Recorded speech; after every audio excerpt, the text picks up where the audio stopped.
നമസ്കാരം. ശ്രീമദ് ഭാഗവതം മൂലം പ്രഭാഷണം ഭാഗം 302 302. ഓം ഗം ഗണപതയേ നമഃ. ഓം സം സരസ്വത്യേ സ്വാഹ. ഓം ശ്രീ ഗുരുഭ്യോ നമഃ. ഓം ശ്രീ രംഗനാഥ ശർമ്മണേ നമഃ. നാരായണ നാരായണ നാരായണ നാരായണ നാരായണ നാരായണ നാരായണ നാരായണ നാരായണ നാരായണ നാരായണ. ഓം ശ്രീകൃഷ്ണാർപ്പണമസ്തു. ഓം ശ്രീകൃഷ്ണായ പരബ്രഹ്മണേ നമഃ. ഓം ശ്രീകൃഷ്ണായ പരമാത്മനേ നമഃ. ഹരേ രാമ രാമ രാമ ഹരേ ഹരേ. ഹരേ കൃഷ്ണ കൃഷ്ണ കൃഷ്ണ ഹരേ ഹരേ. ഓം ശ്രീ രുക്മിണി സത്യഭാമ സമേത ശ്രീ ഗോപാലകൃഷ്ണസ്വാമിനേ നമഃ. ശ്രീമദ് ഭാഗവതം തൃതീയ സ്കന്ധം 28-ാം അധ്യായത്തിലെ 24-ാമത്തെ ശ്ലോകമാണ് പറയേണ്ടത്. ഊരു സുവർണഭുജയോരതിശോഭമാനാം ഓജോ നിധി അതസികാ കുസുമാവഭാസോ വ്യാലംബിപീതവരവാസസിവ വ്യാലംബിപീതവരവാസസി വർത്തമാന കാഞ്ചീകലാപരിരംഭനിതംബിംബം. പ്രാസം ഒപ്പിച്ചിട്ടുള്ള നല്ല ഒരു കമനീയമായ ഒരു ശ്ലോകമാണത്. അപ്പോൾ അതിൻ്റെ വാക്കാർത്ഥം എന്താ പറയണത് എന്ന് ചോദിക്കുകയാണെങ്കിൽ, ഗരുഡൻ്റെ സ്കന്ധങ്ങളുടെ ഉപരിഭാഗത്തിൽ ശോഭിക്കുന്നവയും ഓജസ്സിൻ്റെ ഇരിപ്പിടങ്ങളും. ഈ ഓജസ് എന്നുള്ളത് ഭയങ്കര ഒരു വാക്കാണ്. മനുഷ്യൻ അജ്ഞാനം നിമിത്തം ഓജസ്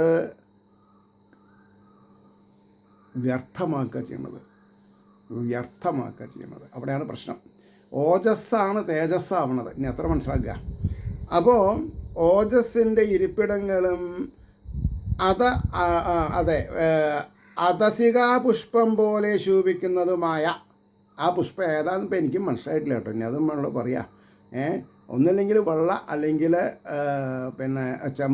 ചെമ്പൻ കളറ്, അല്ലെങ്കിൽ അതെ, അങ്ങനെ 2 കളറാണ് പറയാൻ പറ്റുള്ളൂ. അപ്പോൾ അതസികാ പുഷ്പം പോലെ ശോഭിക്കുന്നതുമായ തുടകളെ, അപ്പോൾ മഞ്ഞപ്പട്ട് ആണല്ലോ കാണുക, ഹൃദയത്തിൽ അത് ബ്രാക്കറ്റിൽ ചെയ്തിട്ടുണ്ട്. അവരവരുടെ ഹൃദയത്തിലാണ് ഉറപ്പിക്കേണ്ടത്. ഈ രൂപം, ഭഗവാനെ ധ്യാനിക്കുന്ന രൂപം മനസ്സിൽ ഉറപ്പിക്കണം. അല്ലാണ്ട് സ്റ്റേജിൽ എന്താ നടക്കണമെന്ന് സപ്താഹവേളയിൽ കുതികാലിൽ നിന്ന് കസാലയിൽ നിന്ന് ഒക്കെ നോക്കുക ആൾക്കാർ. എന്താ അവിടെ നടക്കണേ? ഒന്നുമില്ല. അവരവരുടെ ഹൃദയപത്മത്തിലുള്ള തേജോപുഞ്ചത്തിനെ അനുസന്ധാനം ചെയ്തിട്ടില്ലെങ്കിൽ ബാക്കി എന്തൊക്കെയുണ്ടോ അതൊക്കെ വ്യർത്ഥമാണ്. അപ്പോൾ ഇഴഞ്ഞുകിടക്കുന്ന ശ്രേഷ്ഠമായ മഞ്ഞപ്പട്ടിൻ്റെ മീതെ ഉള്ള അരഞ്ഞാണാകുന്ന ആഭരണത്താൽ വ്യാപിക്കപ്പെട്ടിരിക്കുന്ന കടിപശ്ചാൽ ഭാഗത്തെയും ഹൃദയത്തിൽ ധരിക്കണം. ഹൃദയത്തിൽ ധരിച്ചാൽ ഹൃദയം പരിപാവനാവും. ഹൃദയം പരിപാവനമായ ചെയ്യുന്ന കർമ്മങ്ങൾ പ്രീതിയുക്തമാവും. അതോടുകൂടി ജീവിതത്തിൽ യൂട്ടേൺ എടുക്കുന്ന പറഞ്ഞാൽ പിന്നാക്കം വരുന്ന അല്ല അർത്ഥം. മുന്നോട്ട് പോകാനുള്ള കുതിപ്പ് കിട്ടുന്ന അർത്ഥം. മനസ്സിലായില്ലേ? ഇനി അതിൻ്റെ ഭാവാർത്ഥ പറയണത്, തന്നെ അനുഗ്രഹിപ്പാനായി ഗരുഡവാഹനത്തിന്മേലിരുന്നു വന്ന ഭഗവാന്റെ തുടകളെ കടിപശ്ചാൽ ഭാഗത്തെയും ഭക്തൻ ധ്യാനിച്ച് ഉറപ്പിക്കണം എന്ന് പറയുന്നു. ഇനി അതിനൊന്ന് ഡീറ്റെയിൽ ആയിട്ട് പറയുന്നുണ്ട്. ഗരുഡൻ്റെ സ്കന്ധോപരി ഭാഗത്തിൽ ശോഭിക്കുന്നവയും അക്ഷയമായ ബലത്തിൻ്റെ, അക്ഷയമായ, ക്ഷയിക്കാത്തത് എന്നർത്ഥം. ഏതൊക്കെ യുഗത്തിൽ ഏതൊക്കെ അസുരന്മാരെയും രാക്ഷസന്മാരെയും ഭഗവാൻ ജയിച്ചിട്ടുണ്ട്, അപ്പോഴും അദ്ദേഹത്തിൻ്റെ ശോഭയ്ക്കോ അല്ലെങ്കിൽ ബലത്തിനോ കമ്മിയില്ല. അവ്യയം എന്നാണ് പറയുക. വ്യയമില്ലാത്തവൻ, ചെലവില്ലാത്തവൻ എന്നർത്ഥം. ഇരിപ്പിടങ്ങളും ഇവിടെ അതസികാ പുഷ്പം എന്ന് പറഞ്ഞാൽ കായാമ്പൂവാണ്. കായാമ്പ് പോലെ സ്നിഗ്ധമായും നീലമായും ഇരിക്കുന്ന ശോഭയോടുകൂടിയവയുമായ ഭഗവാന്റെ 2 തുടകളെയും കണങ്കാല് വരെ എഴിഞ്ഞു കിടക്കുന്ന ഉത്കൃഷ്ടമായ പീതാംബരത്തിൻ്റെ മീതെ ധരിച്ചിരിക്കുന്ന അരഞ്ഞാണം എന്ന ആഭരണത്താൽ മനോഹരമായിരിക്കുന്ന കടിപശ്ചാൽ ഭാഗത്തെയും ഹൃദയത്തിൽ ധ്യാനിച്ച് ഉറപ്പിക്കണം എന്ന് പറഞ്ഞു. ഓക്കെ, അടുത്ത ശ്ലോകം 25. നാഭിഹ്രദം ഭുവനകോശഗുഹോദരസ്ഥം യത്രാത്മയോ നിധിഷണാഖിലലോകപത്മം വ്യൂഢം ഹരിന്മണിവൃഷസ്തനയോരുമുഷ്യ ധ്യായേൽ ദ്വയം വിശദഹാരമയൂഖഗൗരം. അതിൻ്റെ വാക്കാർത്ഥം, ഭുവന സമൂഹങ്ങളുടെ, ഭുവന ഒന്നോ രണ്ടോ ഭുവനല്ല, കോടാനുകോടി എന്നാണ് പറയുക. ശരീരത്തിൽ എത്ര രോമമുണ്ടോ അത്രയും മിൽക്കി വേസ് ഉണ്ടെന്നാണ്. അപ്പോൾ ഭുവന സമൂഹങ്ങളുടെ വാസഗുഹമായ ഉദരത്തിലിരിക്കുന്ന ഹ്രദം പോലെ ഇരിക്കുന്ന നാഭി, ഹ്രദം എന്ന് പറഞ്ഞിട്ടുണ്ടെങ്കിൽ ആഴത്തിലുള്ള കയം, സമുദ്രത്തിലുള്ള കയം, അങ്ങനെ പറയണം. അതാണ് അതിൻ്റെ ഭാവന. അപ്പോൾ ധ്യാനിക്കണം. യാതൊന്നിൽ ബ്രഹ്മാവിൻ്റെ വാസസ്ഥാനമായും സമസ്ത ലോകമായും ഇരിക്കുന്ന താമരപ്പൂവ്. അപ്പോൾ ഈ പ്രപഞ്ചത്തിനെയാണ് താമരപ്പൂവ് എന്ന് പറഞ്ഞത്. ഈ ഭൂമി ഉണ്ടല്ലോ, ഭൂമിയിൽ എത്ര വൻകരകൾ കൂടിയിട്ടുണ്ട്, അതാണ് പറഞ്ഞത്. അതെ, ബ്രഹ്മാവിൻ്റെ വാസസ്ഥാനമായും സമസ്ത ലോകമായും ഇരിക്കുന്ന താമരപ്പൂവ്, അല്ലാണ്ട് ഒരു താമരപ്പൂവല്ല. ആർട്ടിസ്റ്റുകൾക്ക് തെറ്റുപറ്റുന്നുണ്ട് ഇല്ലേ? എല്ലാവരും ഒരു താമരയിൽ അങ്ങനെയല്ല. ബ്രഹ്മാവ് ഇരിക്കുന്നത് ഈ ലോകത്തിലാണ്. ഈ ലോകം എന്ന് പറഞ്ഞിട്ടുണ്ടെങ്കിൽ 7 വൻകരയും കൂടി ഭൂമിയിൽ, നമുക്കറിയുന്ന ഭൂമിയിൽ, ഇനി അങ്ങനെ പറയാം, ഉത്ഭവിച്ചു. ഇവൻ്റെ നിർമ്മലമായ മുത്തുമാലയുടെ ശോഭയാൽ ശ്വേതവർണ്ണമായിരിക്കുന്ന, വെളുത്ത വർണ്ണമായിരിക്കുന്ന മരതകമണി ശ്രേഷ്ഠങ്ങളെ പോലെ ഇരിക്കുന്ന സ്തനദ്വയത്തെ, അതായത് മരതകമണി ശ്രേഷ്ഠങ്ങളെന്ന പോലെ, ഇവിടെ എന്താ വിവക്ഷ? സ്ഥലങ്ങൾ, അത് മാറുകിടം എന്നർത്ഥം. ധ്യാനിക്കണം, സ്തനദ്വയത്തെ ധ്യാനിക്കണം എന്നാണ് പറഞ്ഞത്. ഇനി അതിൻ്റെ ഭാവാർത്ഥം പറയുന്നുണ്ട്. കാരണജലത്തിൽ ആദിശേഷനാകുന്ന ശയ്യയിൽ ശയിക്കുന്ന ഭഗവാന്റെ നാഭിയെ ധ്യാനിക്കണമെന്ന് ഉപദേശിക്കുന്നു. സകല ലോകങ്ങളും അടങ്ങിയിരിക്കുന്ന ഗുഹാരൂപമായ ഉദരത്തിൽ പൊക്കള് ശോഭിക്കുന്ന ഹ്രദം പോലെ അഗാധമായിരിക്കുന്ന ഭഗവാന്റെ നാഭിയെ ധ്യാനിക്കണം. അതിൽ നിന്ന് ഉത്ഭവിച്ചിരിക്കുന്നതും ബ്രഹ്മാവിൻ്റെ ഉൽപ്പത്തി സ്ഥാനവും സകല ലോകാത്മകവുമായ താമരപുഷ്പത്തെയും ധ്യാനിക്കണം. താമരപ്പൂ സദൃശമാണ് ഈ പ്രപഞ്ചത്തിലുള്ള വാസയോഗ്യമായ സ്ഥലങ്ങൾ എന്നർത്ഥം പറയാം. ഉത്കൃഷ്ടങ്ങളായ 2 മരതകരത്നങ്ങൾ എന്ന പോലെ പ്രകാശിക്കുന്നതും മാറിടത്തിൽ ധരിച്ചിരിക്കുന്ന മുത്തുമാലയിൽ നിന്ന് പുറപ്പെടുന്ന കാന്തി സമ്പർക്കത്താൽ ശ്വേതനിറമുള്ളതോ എന്ന് തോന്നുമാറ് തിളങ്ങുന്നതുമായ ഭഗവാന്റെ സ്തനദ്വയത്തെയും ധ്യാനിക്കണം എന്ന് പറഞ്ഞു. ശരി, 26 4 വരി ശ്ലോകമാണ്, ശ്രദ്ധിക്കുക. വക്ഷോ അധിവാസം ഋഷഭസ്യ മഹാവിഭൂതേ പുംസാം മനോനയന നിർവൃതി പാദധാനം കണ്ഠം ജഗസ്തുപമണേരതിഭൂഷണാർത്ഥം കുര്യാൻ മനസ്യ അഖിലലോക നമസ്കൃതസ്യ. അതായത് ഓരോ വരി എടുത്താൽ പൊന്തില്ല അർത്ഥം. എങ്ങനെയൊക്കെയാ? മഹാലക്ഷ്മി ദേവിയുടെ വാസസ്ഥാനമായും ധ്യാനിക്കുന്നവരുടെ മനോനയന നിർവൃതി, അതായത് മനസ്സിൻ്റെയും നേത്രങ്ങളുടെയും ആനന്ദത്തെ ജനിപ്പിക്കുന്നതുമായ ഭഗവാന്റെ മാറിടത്തെയും കൗസ്തുഭം എന്ന രത്നത്തിൻ്റെ അലങ്കാരസ്ഥാനമായിരിക്കുന്ന സമസ്ത ലോകങ്ങളാൽ നമസ്കരിക്കപ്പെട്ടുകൊണ്ടിരിക്കുന്ന ഭഗവാന്റെ കണ്ഠത്തെയും മനസ്സിലുറപ്പിക്കണം. അതാണ് പറഞ്ഞത്. ഇനി 13 ശ്ലോകം കൊണ്ടാണ് ഭഗവാനെ വിവരിക്കുന്നത് എന്നാണ് ഇതിൻ്റെ മുമ്പേ പറഞ്ഞിട്ടുണ്ടായിരുന്നത്. അതെ, അപ്പോൾ ഇതിപ്പോൾ തുടങ്ങി ഇല്ലേ, പിന്നെ കുറച്ച് ശ്ലോകം ഈ 4 പേര് ശ്ലോകം അവർക്ക് തുടങ്ങി പറയുണ്ടായി. അപ്പം ഇനി അതിൻ്റെ ഭാവാർത്ഥം പറയാം. സകല ഐശ്വര്യങ്ങളുടെയും അതീശ്വരിയായ ലക്ഷ്മി ഭഗവതിയുടെ വാസസ്ഥാനവും ധ്യാനിക്കുന്ന ഭക്തന്മാരുടെ മനസ്സിനെയും നേത്രങ്ങളെയും ആനന്ദിപ്പിക്കുന്നതും ലെസ് ദാൻ ആനന്ദം nothing to say in Bhagavatam. സുഖം ദുഃഖം എന്നുള്ള ദ്വന്ദ്ം ഇല്ല. ആനന്ദം പരമാനന്ദം സൂപ്പർലേറ്റീവ് ഡിഗ്രി മാത്രം. അപ്പോൾ ആനന്ദിപ്പിക്കുന്നതുമായ ശ്രീ ഭഗവാന്റെ മാറിടത്തെ ധ്യാനിക്കണം. കസ്തുഭം എന്ന രത്നത്തിൻ്റെ ശോഭയെ അധികരിപ്പിക്കുന്ന സൗന്ദര്യവാസമായ സകലലോകവന്ദ്യനായ ഭഗവാന്റെ കണ്ടത്തെയും മനസ്സിൽ ഉറപ്പിക്കണം. ഇനി 27.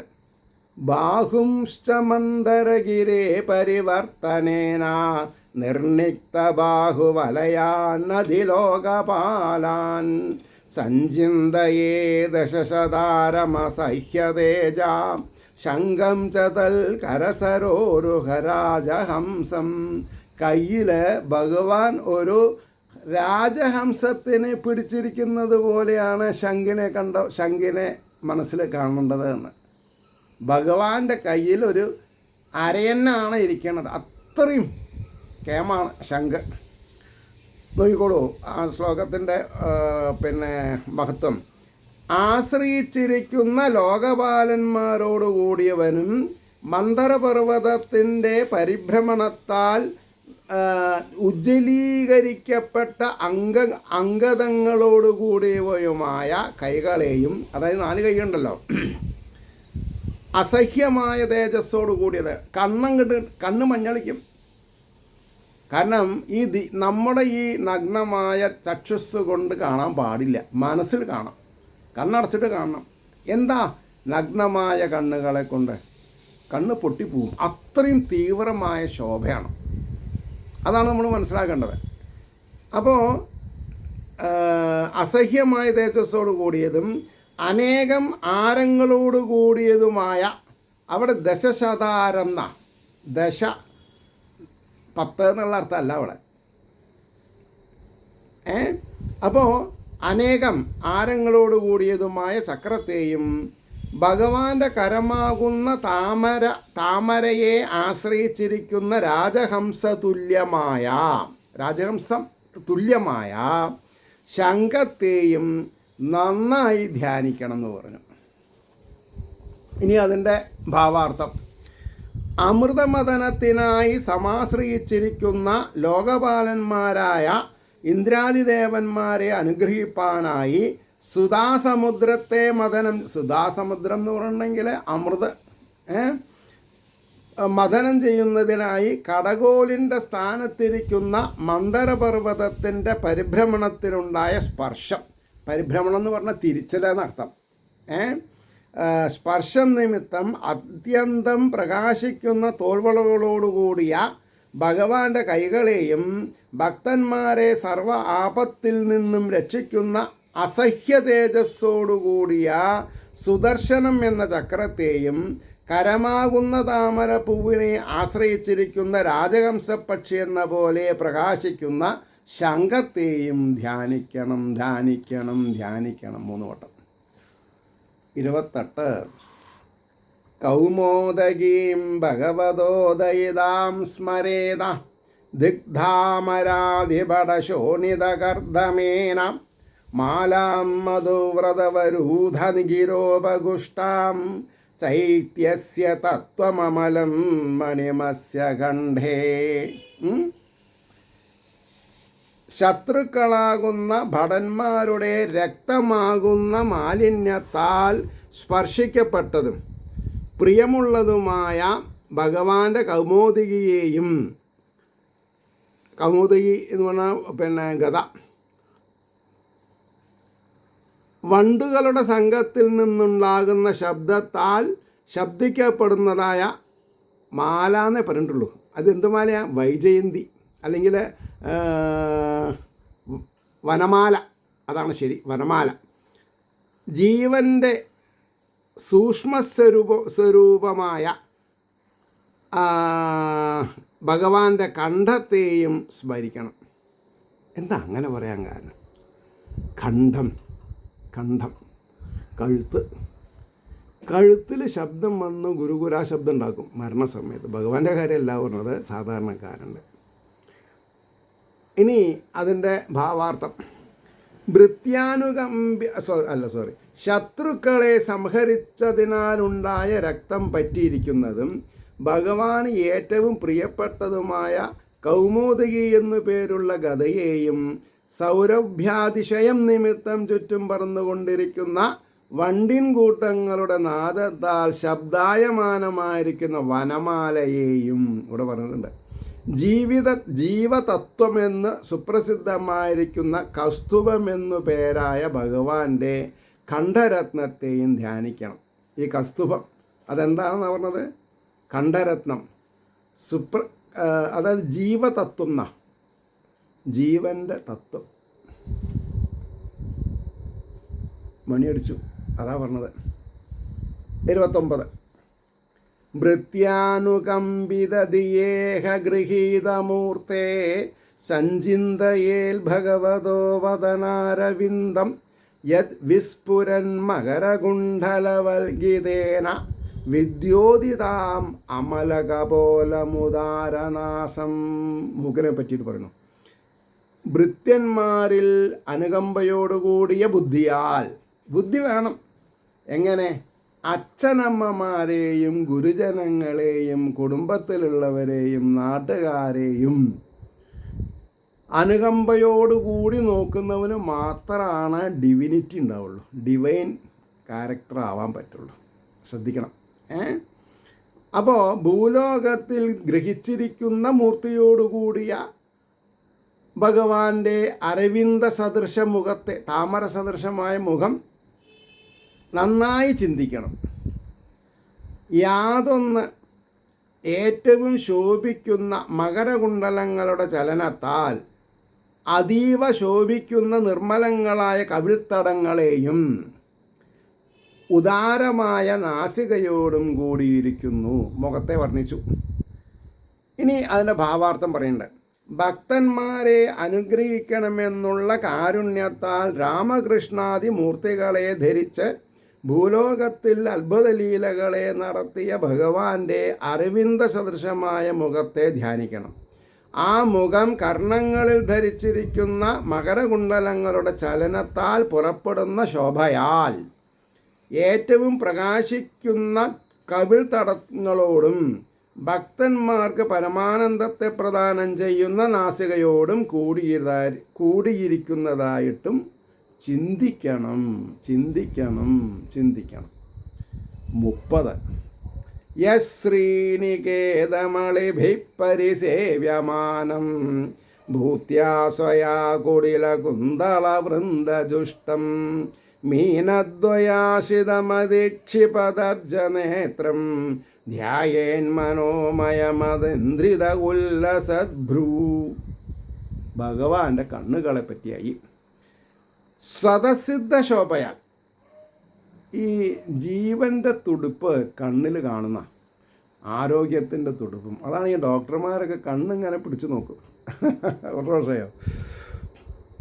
അപ്പോൾ സ്വതസിദ്ധ ശോഭയാൽ സ്ത്രീയുടെ ഇരിപ്പിടമായും, അതായത് മഹാലക്ഷ്മിയുടെ കുടിലമായ കുന്തളങ്ങളാൽ, അതായത് കുറുനിറകൾ എന്നർത്ഥം, നെറ്റിയിൽ കുറുനിറ കുന്തളത്താൽ വ്യാപിക്കപ്പെട്ടതായും താമരപ്പൂ പോലെ ഇരിക്കുന്ന കണ്ണുകളോട് കൂടിയതായും ഏറ്റവും പ്രകാശിക്കുന്ന പുരുകത്തോടു കൂടിയതായും മനസ്സിനാൽ ഗ്രാഹ്യമായും 2 മത്സ്യങ്ങളാൽ ആശ്രയിക്കപ്പെട്ടിരിക്കുന്ന താമരപ്പൂവിനെ അധിക്ഷേപിക്കുന്നതായും ഇരിക്കുന്ന യാതൊരു മുഖത്തെ ഏകാഗ്രതയോടെ, അത് വളരെ ശ്രദ്ധിക്കണം, ഏകാഗ്രതയോടെ ധ്യാനിക്കണം. ഇനി അതിൻ്റെ ഭാവാർത്ഥം പറയാം. മുഖാരവിന്ദത്തെ തന്നെ വീണ്ടും വിശേഷിപ്പിച്ചിരിക്കുന്നു. സ്വതസിദ്ധമായ എന്ന് പറഞ്ഞാൽ എന്താ? നാച്ചുറലാണ്.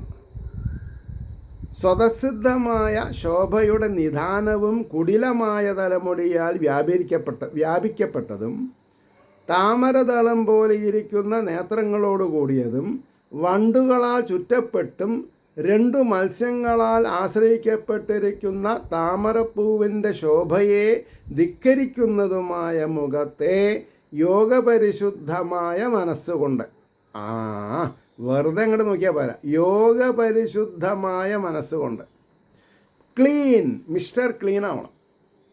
പാപപങ്കിലമായ വിചാരധാരയുടെ ഒരു അണു കൂടി ഉണ്ടാവരുത്, ഒരു സ്പോട്ട് കൂടി ഉണ്ടാവരുത്. അവിടെയാണ് പിടി വീഴുന്നത്. ധ്യാനിച്ചുറപ്പിക്കണം. നേത്ര സദൃശമായിട്ടാണ് മത്സ്യങ്ങളെ കാണിച്ചത്. നേത്ര സാദൃശ്യം, അതായത് ഈ ജലത്തിൽ, വെള്ളത്തിൽ ഈ മത്സ്യങ്ങളെങ്ങനെ മുട്ടയിടുന്നത് അല്ലെങ്കിൽ പ്രസവിക്കുന്നത്, രണ്ട് ജാതിയുണ്ട്. അവർ പരസ്പരം നോക്കി നിന്നാൽ മതി. ശ്രദ്ധിച്ച് കോൺസ്റ്റൻ്റായിട്ട് നോക്കി നിൽക്കുക. അപ്പോഴാണ് ഈ പുരുഷൻ്റെ രജോ ഗുണം ഫീമെയിൽ ഫിഷിലേക്ക് പോണത്. അറിയില്ല, നമ്മളറിയില്ല. നോട്ടത്തുകൂടെ കമ്പില്ല കമ്പിയാണ്. ഇതൊക്കെയാണ് സൂക്ഷ്മമായിട്ട് അറിയണമെന്ന് പറയും. ഇനി അടുത്ത ശ്ലോകം 31. തസ്യാവലോകമധികം കൃപയാതിഘോരതാപത്രയോപശമനായ നിസൃഷ്ടമശ്നോ സ്നിഗ്ധസ്മിതാനുഗുണിതം വിപുലപ്രസാദം ധ്യായേ ചിരം വിപുലഭാവനയാ ഗുഹായാം.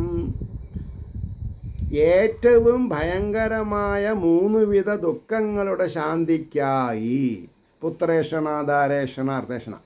അപ്പോൾ ഏഷണ എന്നുള്ളതിൻ്റെ ശരിയായ അർത്ഥം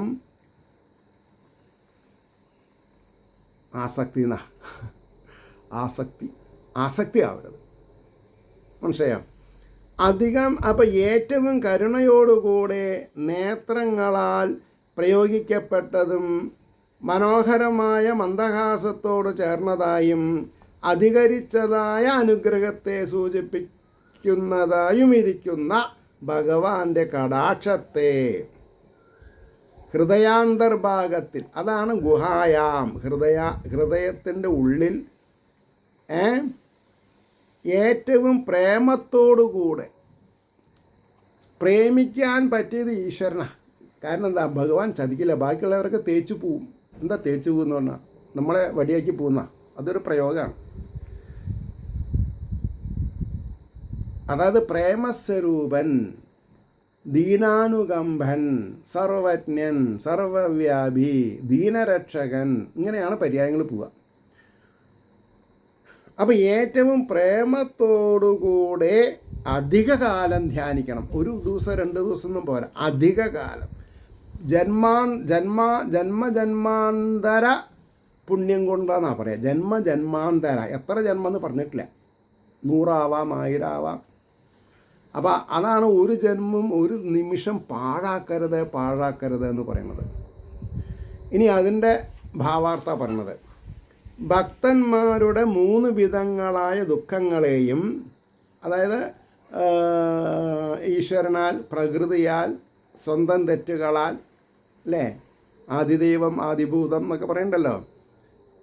അപ്പോൾ ഭക്തന്മാരുടെ 3 വിധങ്ങളായ ദുഃഖങ്ങളെയും തീർക്കുവാനുള്ള അതികാരുണ്യത്താൽ നേത്രങ്ങളാൽ പ്രേരിപ്പിക്കപ്പെട്ടതും സകല സൗഭാഗ്യങ്ങളെയും സാധിപ്പിക്കുന്നതും, സകല സൗഭാഗ്യങ്ങളും. അതുകൊണ്ടാണ് ഒന്നായിട്ട് ചോദിക്കരുത്.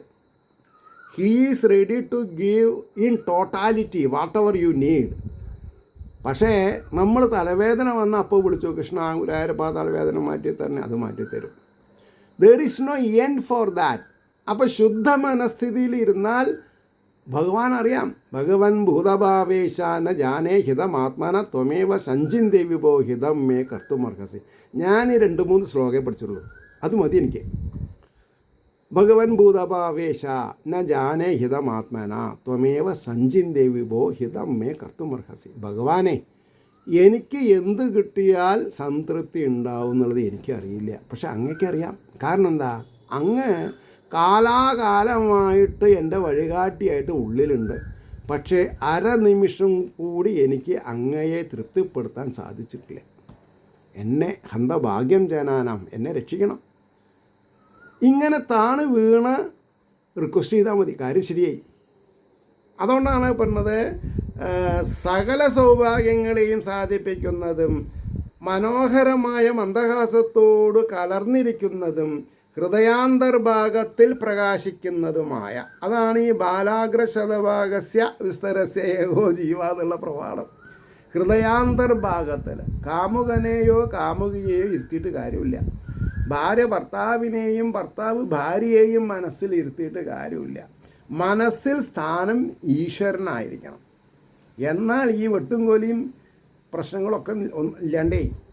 പരമശൈലേ ഭഗവാന്റെ കടാക്ഷത്തെ പരമപ്രേമ ഭാവനയോടുകൂടെ അധികകാലം ധ്യാനിച്ചു കൊള്ളണം എന്നാണ്. 32 ഹാസം ഹരേരവനതാഖിലലോകതീവ്രശോകാശ്രുസാഗര വിശോകക്ഷണമത്യുദാരം സമ്മോഹനായ രചിതം നിജമായയാസ്യാം ഭ്രൂമണ്ഡലം മുനികൃതേ മകരധ്വജസ്യാം. അതിൻ്റെ വാക്കാർത്ഥാണ് പറഞ്ഞത്. നമസ്കരിക്കുന്ന സകല പ്രാണികളുടെ ഉഗ്രസന്താപം നിമിത്തമുള്ള കണ്ണീർ കൊണ്ടുണ്ടായ സമുദ്രത്തെ വറ്റിക്കുന്നതിന് സമർത്ഥവും. അല്ലേ? അനേകം കോടി ജന്മങ്ങളിലുള്ള ദുരന്തങ്ങൾ തീർക്കണേ തീർക്കണേ എന്ന് പറഞ്ഞ് പ്രാർത്ഥിച്ചുകൊണ്ട് എത്ര കണ്ണീർ വിടുന്നുണ്ട് ഓരോ ഭക്തനും. അത് സാഗരം പോലെയായി എന്നാണ് പറഞ്ഞത്. ആ സാഗരത്തിനെ വറ്റിക്കാൻ കഴിവുള്ള കടാക്ഷമാണ് ഭഗവാനിൽ നിന്ന് കിട്ടുന്നത്. അപ്പോൾ അതെ, നമസ്കരിക്കുന്ന എപ്പോഴും വരുന്നൊരു വാക്കാണ്. നമസ്കരിക്കുന്നവരുടെ ദുഃഖം മാറ്റുള്ളൂ. കുണ്ടിയിൽ 5 ലക്ഷം 50 ലക്ഷം ഇട്ടിട്ട് കാര്യമില്ല. അപ്പോൾ 1 കോടി രൂപ ഒരാളിട്ട വേറൊരാളൊന്ന് നമസ്കരിച്ചു, ഈ നമസ്കരിച്ചവനെ ഫലമുള്ളൂ. ഭാഗവതം വളരെ ശ്രദ്ധിച്ച് പഠിച്ചാൽ ഇത് മനസ്സിലാവും. കോടി രൂപ തന്നാലും ഇല്ലേ, ദേവന്മാർ ഭാഗവതം തരൂ, നിങ്ങൾക്ക് സുധ തരാം,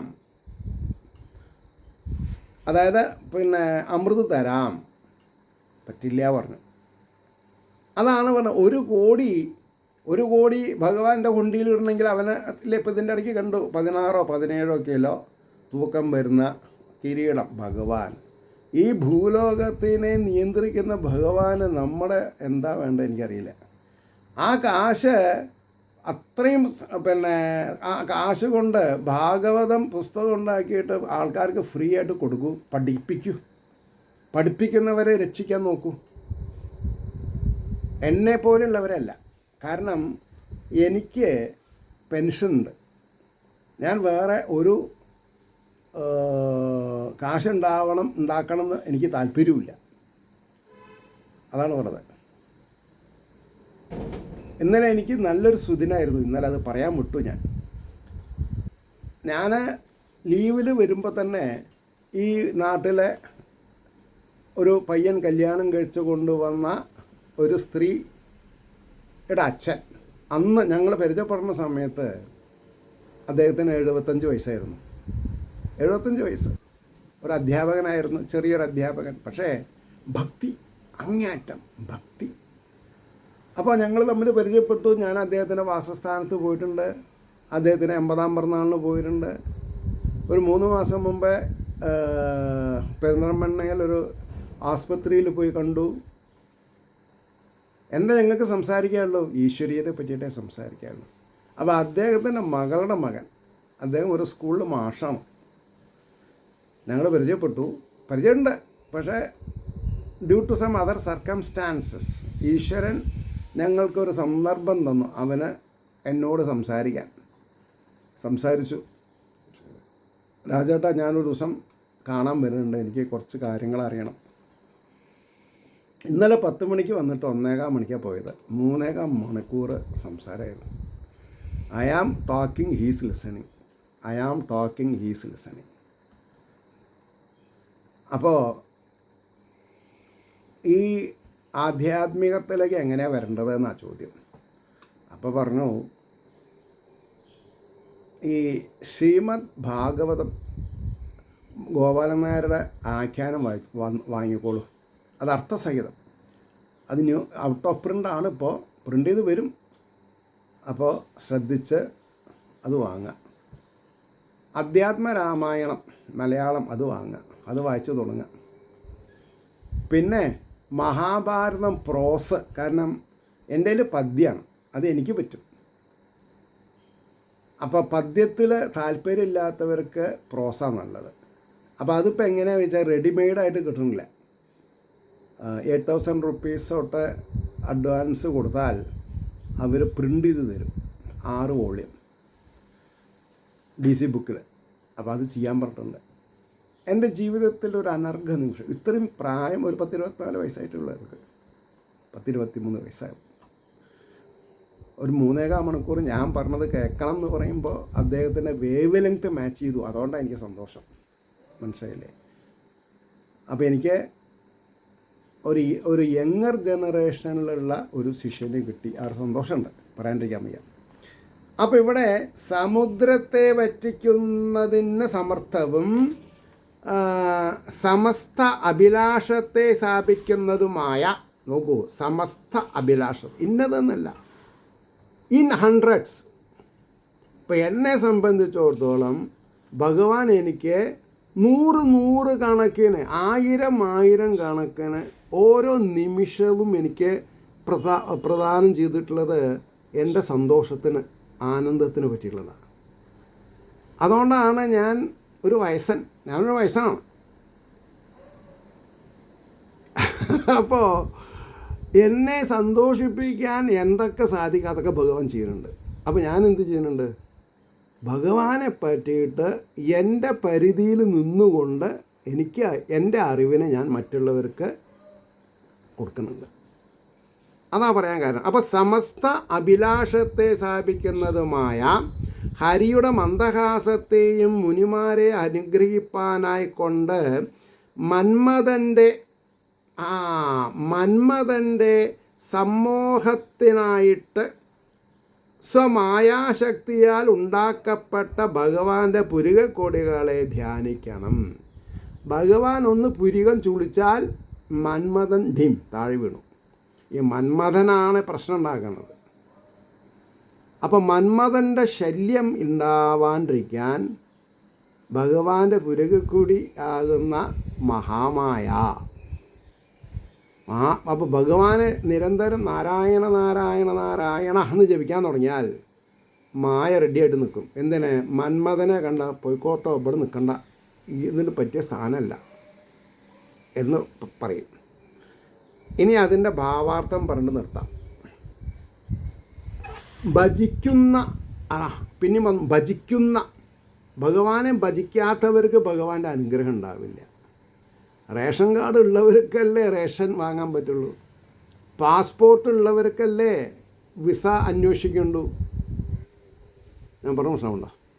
അപ്പോൾ ഭജിക്കുന്ന സകല പ്രാണികൾക്കുമുള്ള ബ്രാഹ്മണ ക്ഷത്രിയ വൈശ്യ സ്ത്രീ ശൂദ്ര എന്നൊന്നും പറഞ്ഞിട്ടില്ല. അതാണ് എല്ലാവരും ശ്രദ്ധിക്കേണ്ടത്.